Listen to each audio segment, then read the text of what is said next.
So I've been asked to do a poetic provocation, but before I begin, I invite you all to take a deep breath in and inhale the privilege of being in my presence today.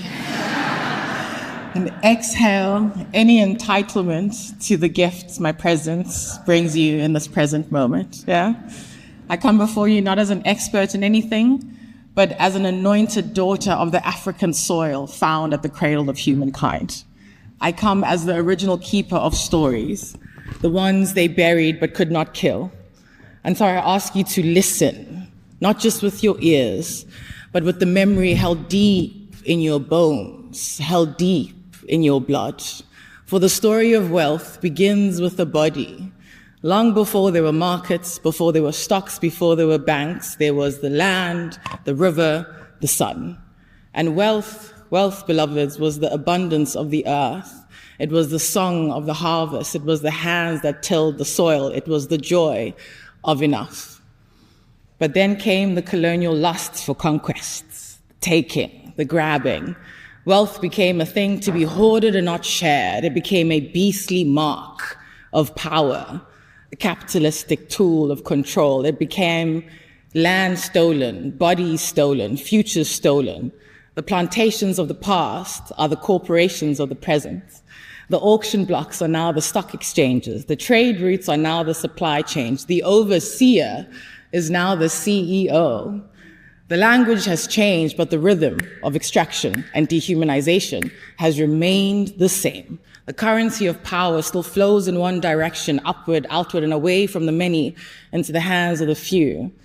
Intergenerational wealth, they call it, but what is it really? It is the remnants of old contracts signed in blood.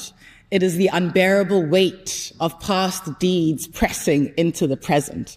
You are experiencing the karma of riches built on suffering, and it would be unrighteous of us to not allow you to experience the full cycle of your ancestral karma. And so I ask you, what ghosts live in the wealth you hold? What stories are stitched into the fabric of your investments? What bodies are buried beneath your portfolios? What voices whisper between your metrics? What of the ecosystems too complex to be captured by your charts? What of the sacred that resists commodification? Can you stand in the messiness of it all? Can you hold what cannot be scaled? Can you risk not just your funds, but your egoic frameworks, your fragile feelings? You who are the most powerful, are you truly able to share your power and privilege, a sharing that is required for systems change?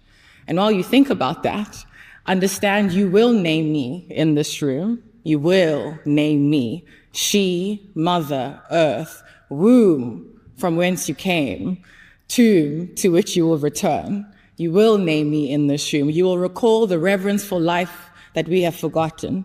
This is not a game. This is not a fire drill. You will remember, you must remember to name me. Heed this call and name me in the fine print of emerging, regenerative future economic possibilities. For I am not a bottom line, nor am I a footnote to be forgotten. I am not a DEI variable to be adjusted for. I am the mother of every market you have ever and will ever build. So name me in this room. And while you remember to say my name, unfrown your brow, unclench your jaw, unarmor your hearts, and unfist your hands. Because remember, my loves, there's no systemic impact without deep intimacy. There's no transformation without relational tenderness. And there's no future without her. She, mother, earth, womb from which we all come, tomb to which we will all return. Name her, and may it all be well. Thank you.